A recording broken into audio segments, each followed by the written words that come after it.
Diesel Wicked in Torpedo. Hey everybody, Little Kid, and this is a cigar vlog. So,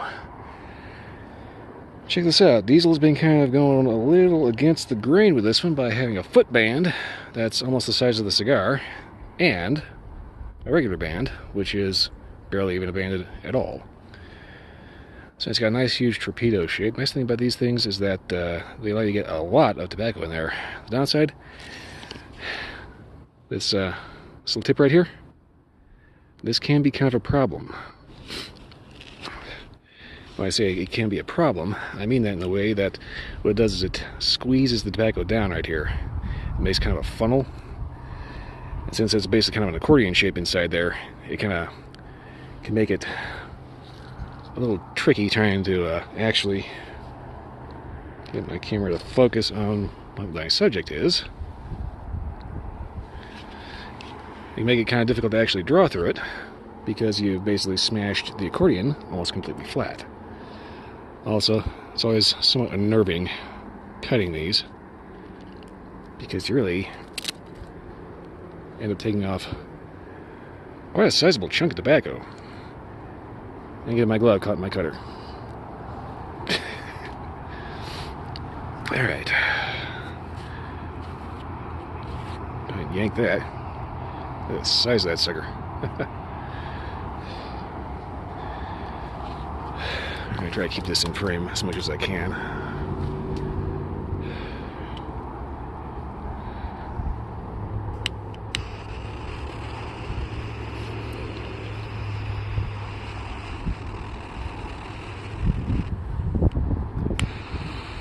Do you hear a little wind noise? My apologies for that. There's really not a whole lot I can actually do about that.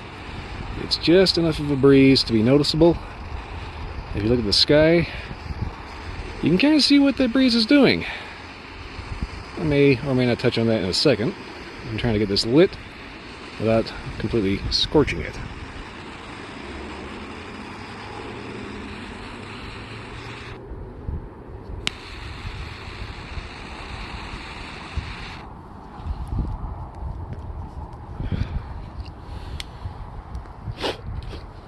Okay, I'll pick this up and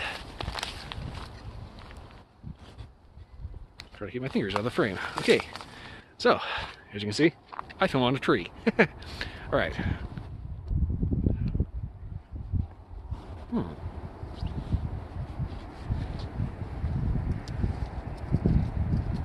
I need to touch this with just a hair.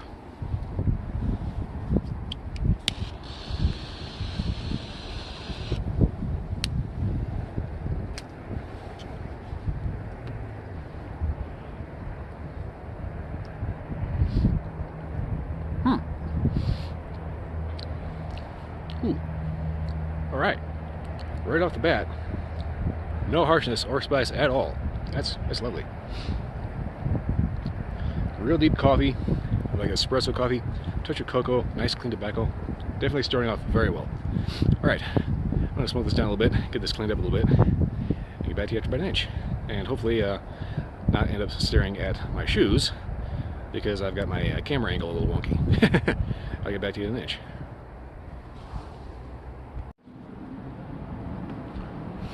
Alright, about an inch in, and ready to start a nice echoey tunnel and a wind gust.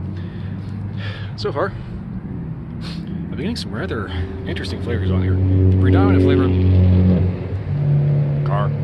the predominant flavor I'm getting off of this is a very strong espresso, or possibly kind of like a, I want to say ale like barley malt kind of thing. I could definitely see smoking this with a deep, rich Russian Imperial Stout. At least that's the initial impression off the first inch. So far, though, actually picking out individual notes is going to be a little more difficult because there's a lot going on. Which is how you know you got a good Maduro. Okay.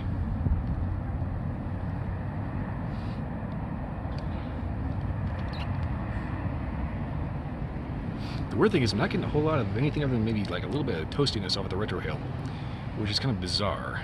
Normally you'd expect to get a little bit deeper notes or different notes sometimes, but I'm just not getting a whole lot of anything off the retrohale, which is kind of weird. I don't know, maybe it'll pick up. Anyway, I'm gonna smoke this down to half halfway point and hopefully not get a massive wind gust in my mic. And I'll update you then.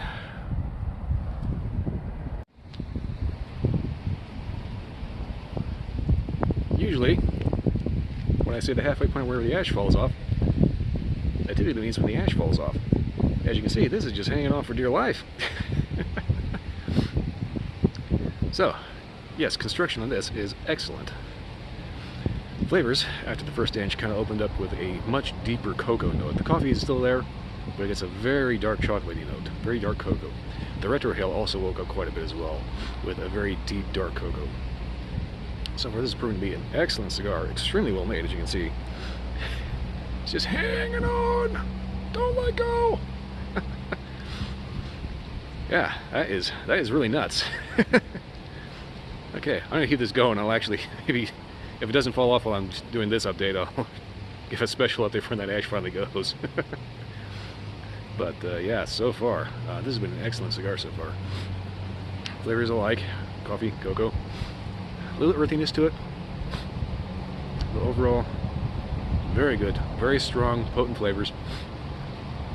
I'm gonna recommend the Guinness, something like a Rogue Dig Ale, something that's deep, rich, flavorful to complement this particular cigar. If I could suggest a spirit, like, I don't want to say just stick with the nail.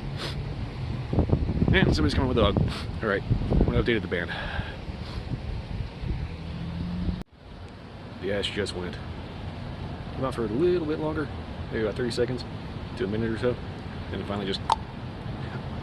Alright, next update at the nub. Okay, I figure here's as good a point to stop as any, or give a final update at least. Largely because the flavors are starting to wash out, and I am getting seriously freaking cold because the wind is blowing, and oh my god, it is frigid. So, it starts off kind of just having a myriad of flavors. It's kind of difficult to put your finger on, but after about an inch, it opens up, and you get a deep, rich espresso, earthiness, and a nice, deep, dark cocoa. Retrohale contains a very, very heady cocoa note, and overall, it's been an absolutely excellent cigar. Very well constructed, as you saw from the ash. My drink recommendations are either an espresso or other coffee drink, or a deep dark ale. Beyond that, excellent cigar.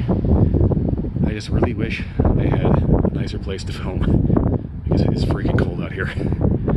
Alright, that's pretty much... Ah, God. Sorry about my nose. Not a whole lot I can do about that right now. Sorry. Anyway, that's pretty much all I got for this. Yeah, God, that breeze is just freezing my butt off. Alright, yeah. If you like this video or any other video, like, subscribe, leave me a comment. If you're in the Arizona or Texas area, let me know if you got a spot for me, because I'm seriously getting sick of this crap. I'll see you next time.